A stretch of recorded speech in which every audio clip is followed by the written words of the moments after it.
Welcome to EDC Journeys. If you liked the video, give me a thumbs up and consider subscribing. Enjoy! What's going on, EDC people? What's our journey today? We have an unboxing, but I already opened the big box and I kind of revealed it by accident already. Smoky Mountain Knife Works had placed an order there, and while I was getting an order, I got a factory defect I found on their website. It's a ceramic sharpening rod. I have no clue what grit it is. It feels very fine,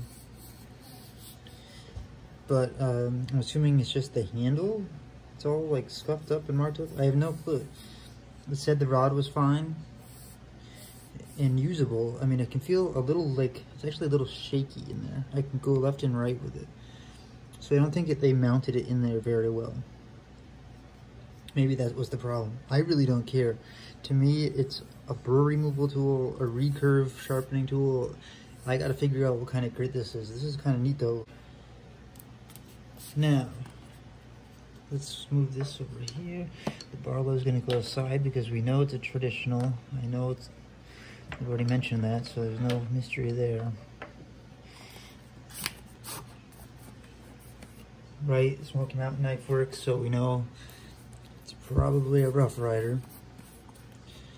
They're heavy, they're heavy forge series. It's the series that I guess supposed to. It's the RR 1977.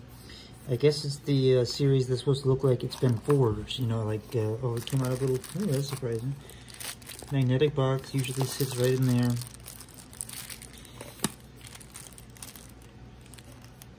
I'm just gonna move this aside. Let's check this out. So it's a Stockman. It is very strangely marked right there. This one was not a factory defect, so I'm a little bit curious.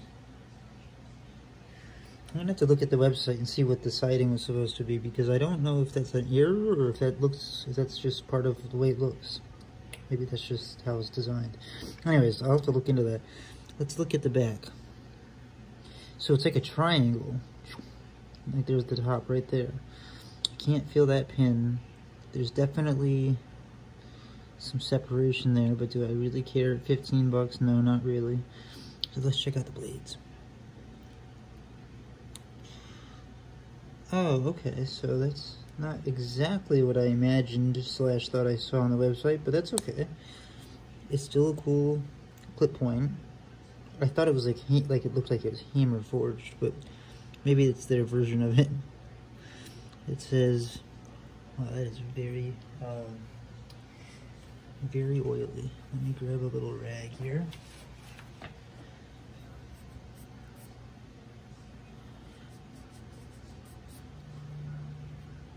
So it is a nice clip point. Again, it's just not exactly what I thought it was, but that's okay. I've never had a Stockman. Let's check. Wow, these are like greasy.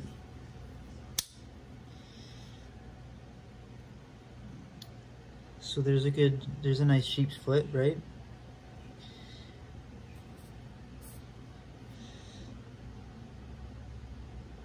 Meaning that there's very little point, to no point at all almost. It's oftentimes rounded, but I'm pretty sure that this would not be a Warmth lift. This would be a sheep's foot.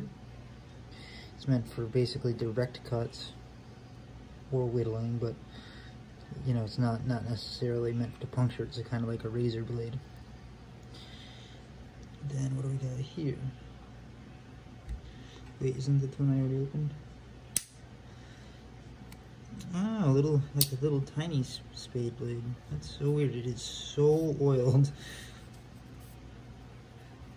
Let me just give this a good rub down with this rag, because it is really slippery wet. Like you can see, wow. Usually I don't get them this covered.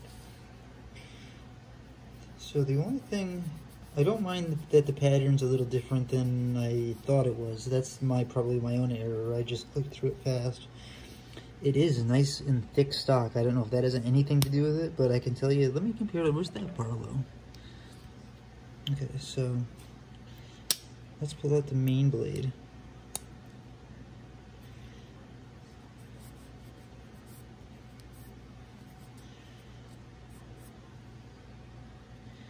And we'll pull out this main blade.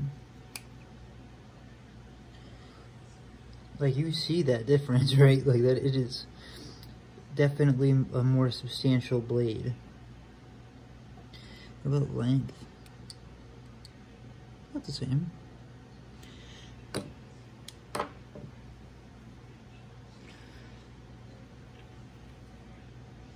This one, I know it looks that way on the camera, but well, it's slightly like just beefier. I don't think it's longer.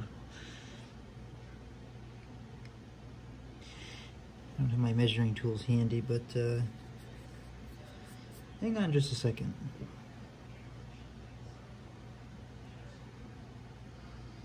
Okay, I had to refresh myself on what I was looking into when I ordered this. So from the website it says, all of the knives in the Rough Ryder Heavy Forge series feature T10 carbon steel blades. That's one thing I've been interested in, is getting a knife with carbon blades. And obviously a traditional is a perfect idea for that. And why not just try it in a Rough Ryder? That's $14.99. It has T10 carbon steel blades with half stops, match strike pulls, and a forge-like finish. So the forge-like finish is not exactly what I imagined. It's like literally, I guess I thought it looked like it was hammered, not kind of like so synthetically looking hammered, but that's okay. I don't mind. That's just what I thought. Now, it does say smooth brown bone, so maybe the dye just didn't take there. I really don't care at $14. I'm just curious if that's like a normal thing when you get a bone knife, or if that's actually defective. But again, I really don't care at $14. I just wanted a carbon blade. I like the idea of a Stockman because I've never had one. I can't tell you how slippery this thing is.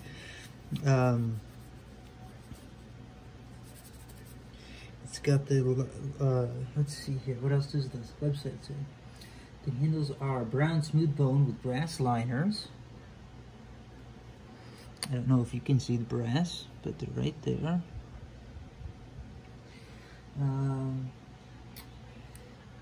Nickel silver pins and the slanted R bolsters, as well as the nickel silver RR classic carbon shield.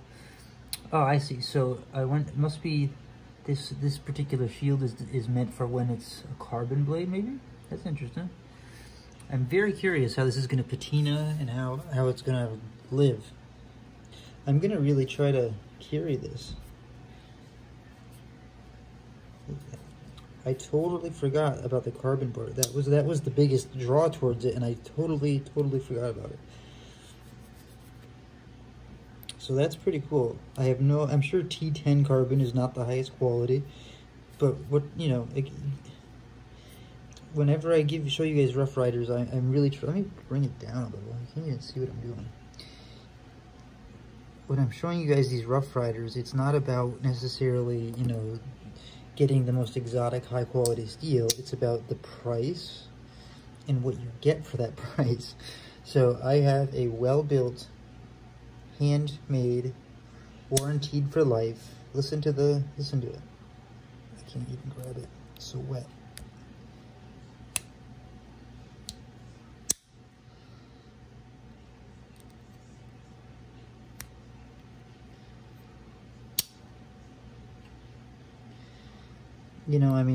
And you can get all three out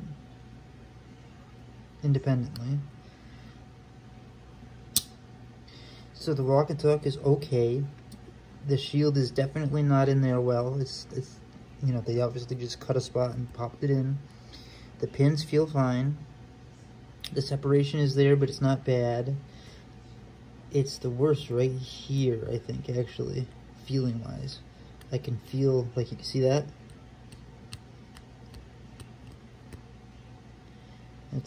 That's the tip of my fingernail, probably. But it's not even that bad, and if I really wanted to, I could just touch it up a touch. I really think that's nice looking, considering the price. The brown bone, it's probably just cow bone dyed or whatever, don't care. I've never had a Stockman. Now, it's so cool, you know, the story, the history of a Stockman is really what's so cool, what's interesting. The history of all of these traditionals are interesting, but, you know, do you know much about a Stockman? Because I found it pretty interesting, actually, in my research of traditional knives, and the, you know, the different patterns and shapes of blades.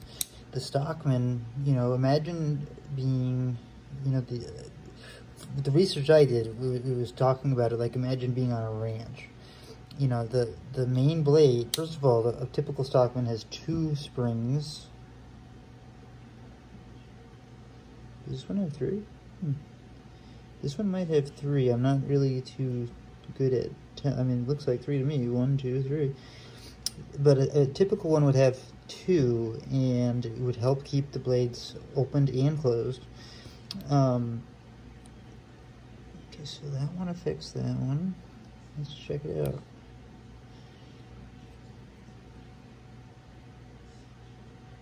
Yeah, so there are 3 springs, 3 on this particular Stockman. I believe this is considered large.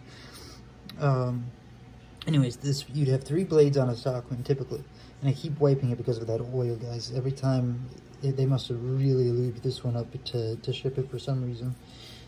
The Spade Blade was your typical all-around. You know, this was your knife around. You know, this is what you would open your beans with, or cut the twine, or open the hay, I guess, do whatever. There is the sheep's foot, which, that's not the sheep's foot. There is the sheep's foot, that's not the sheep's foot. The sheep's foot's on the other side. Okay, there is the sheep's foot, where you know, it got its name literally because it was meant to trim a sheep's foot. As I've said in other videos, you know, a lot of people get confused. They think it's because it looks like a sheep's foot, where it's not. It's meant to be thick back here, and I know it's hard to see, so that you can push and trim the hoof of a sheep. And also wiping, maybe that's why they put so much oil on, is because of the carbon. Probably smart. And then, without getting too specific, the Spey Blade. This is how you would spay the bull, basically. And the tip is made this way so that you would have less of a chance of getting yourself cut as you're doing it. But nowadays, and in more realistic use, which is not really that, because I'm not going to be castrating anything, it's a secondary blade to me. It's like a pen blade without a little tip, and it does have a tiny tip, but not really. Just like this guy here, the Trapper. You know, they use them for all different reasons now, especially nowadays, but it used to be meant for that, or other things like that, you know, where you're going to be maybe doing something to a living thing that might buck or something, and you don't want to get cut. So that's it. That's the Stockman, you know, and they were used for everything, especially this main blade. And I think that's so cool to have one, and I really wanted carbon. Now I'm starting to remember why I placed this order. I really wanted carbon. I was looking at the classic carbon line on Rough Ryder. You know, I'm not one of those people that have this memory of a yellow, you know, the yellow Stockman, the traditional yellow, or the yellow carbon, whatever, you know what I'm saying, the yellow traditional knives. So to me, I rather had it like this. I like that it's thicker carbon steel versus, you know, like 410 or 440. Yeah, it's the match strike pulls. It's just a heavier duty version, basically, with carbon steel. And I like that. And I want to see now. Let's see. I thought it said, oh, there it is. There's the eye. So what do you guys think? Yeah, like I was saying, this particular shield is for their carbon series apparently. It's interesting, but you can see how it's not like inlaid all the way. You know, they cut a hole. These two sides are flush, but this is certainly not, because it contours down. The bone contours down, but the shield doesn't. The top's not as bad, but you know, I'm pointing out every possible negative, but look at the positives. I mean, you're paying $14. Should I mention that again? You are getting real carbon steel. You're getting a handmade knife guaranteed for life, and frankly, it's pretty cool for $14 to have, even if you have it just for a piece of history, you know what I mean? But I'll use it, that's for sure. I mean, you can tell. I carry, my secondary carry is usually a traditional knife, just for the sake of it being a traditional. This is my first purchase of a Barlow. Look at the size difference. This Barlow is the backwoods bushcraft, so it may have been a little bit on the larger side too, but overall,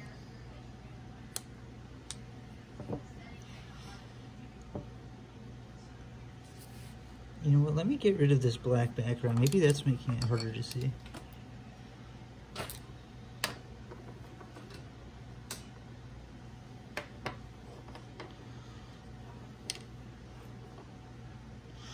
I put the butts against each other.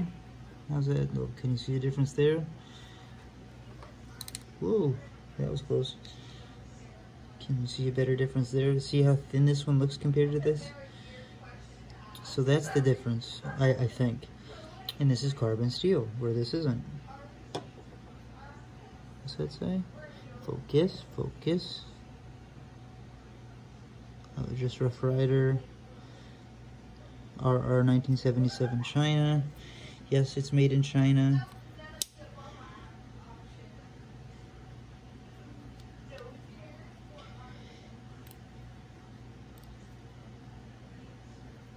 Do they all say Rough Ryder? Yeah, they all have the Rough Ryder on the tang.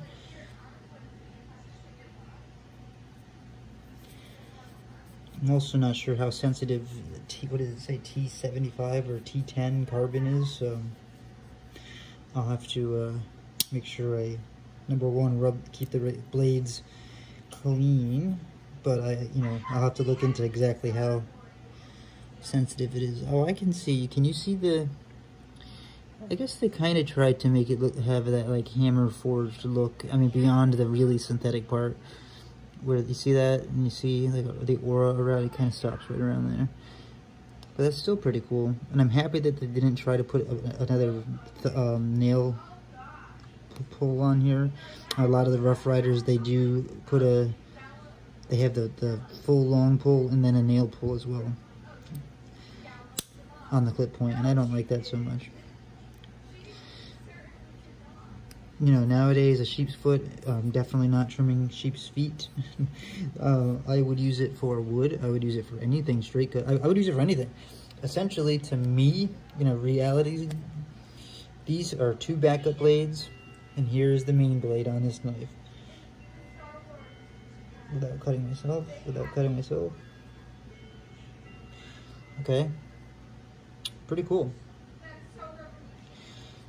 And I have no clue what the retention's like on that carbon. I'm sure it can't be too unsimilar to the 440 they use in their other stuff. Look at how patina that copper is. I mention that every time I bring it out, but it's just amazing to me. Really what's amazing to me is the quality that you get and the real genuine materials you get, even though the materials might be of lower quality, meaning 440A or whatever, but the authenticity and the hand built and the real bone, and you know, it's just it's interesting. And to get that close, I mean, to even be, I don't know how to say what I'm trying to say. To do this is hard, you know, to pin these things together. There's a reason why GECs cost so much, and it's because their fit and finish is so perfect. And that's hard. But look at how not different this is.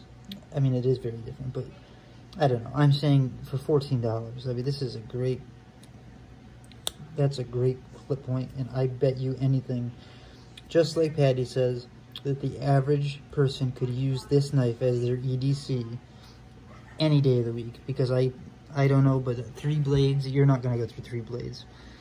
Not with an EDC knife. Unless you use this for your work, and then you might. Maybe. I don't know. I don't know how harsh this carbon is. We're going to find that out. I can't wait. Anyways, just really wanted to share this with you guys. That'll replace the Barlow in my pocket for a while. The traditional knives kind of start to build up, guys. You guys know I'm carrying these. Check out the Instagram pictures I just posted. So that's the Heavy Forge series. And then there's this. The smooth.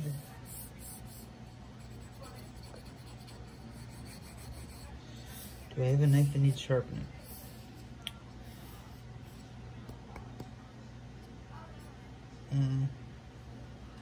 Not really.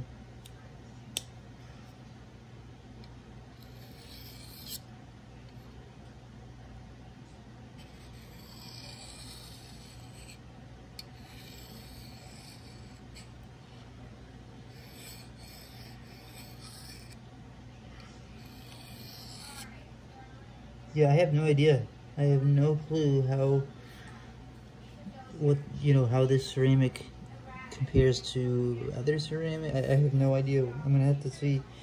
Maybe I can find on their website where they actually sell the real ones that aren't defective, and see what it says, and then that way I know. But I needed a ceramic rod. I got one. It's definitely weird feeling though. It's not the ceramic. It's either extremely fine or very defective. I'm gonna look into that. Okay, guys, that's it for now. I'll talk to you later. Very excited about this. I think it's just gorgeous. Oh my gosh. You can really see the copper, or brass, I'm sorry, brass liners. But you can see the imperfections as well, especially in this one. This one has more imperfections than most of the ones I've had. I've never had a blotch like that in the bone. But again, maybe that's normal and I just don't know that. I've never had such a separation on the back, but I've also never had such thick carbon blades from Rough Ryder before, and so maybe this is just new to them, but I can tell you there is zero play in any direction, and since I'm certainly not going to return it,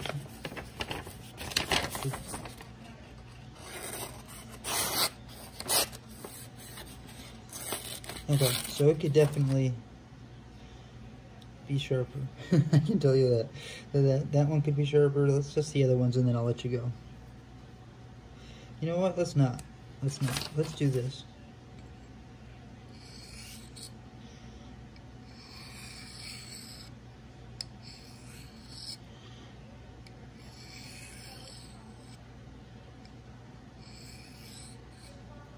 There's probably people out there screaming right now, no, don't do carbon on a ceramic rod or something like that. I have no idea.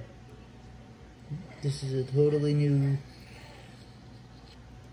realm for me. I've never had a true carbon steel blade. That is why I wanted to try it on a Rough Ryder. And that is why Rough Ryder is such a great company and brand. Because you can then choose what, if I really, really like this Stockman as my favorite traditional style, eventually I will get one, maybe in a GEC or case or whatever the higher end versions are. I don't know what this might have been nothing because, it seems a lot better, so it must do something. Alright guys, EDC journey's out. Guys, one more thing I wanted to mention about this as I stand here looking at it. The blades are not touching whatsoever. They're very close. They're built to be very close, but I don't know if you can see it on camera, but they don't touch whatsoever. So as far as straightness goes, Let's look at the first one right here. I mean, there's no room to not be straight, but it's not touching the liner. And I'm looking off the camera to really see, but okay, it's not touching the liner. Then the middle one doesn't touch either side of those blades, and then it goes down. And the far right doesn't touch the liner. I mean, it's built tight.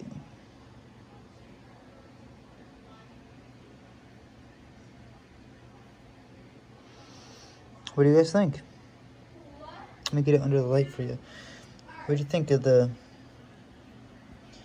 Heavy Forge, Rough Ryder Heavy Forge Stockman in T10 carbon? I think you guys should get one, or at least get something else in the Heavy Forge series, and let's play with this T10 carbon together. Let's see what the patinas look like. Let's experiment. We got 3 blades on each one to experiment here. All right, that's all. Hey, thanks for watching. If you enjoyed what you see, give me a thumbs up and consider subscribing. If you do, hit that notification bell so you don't miss anything.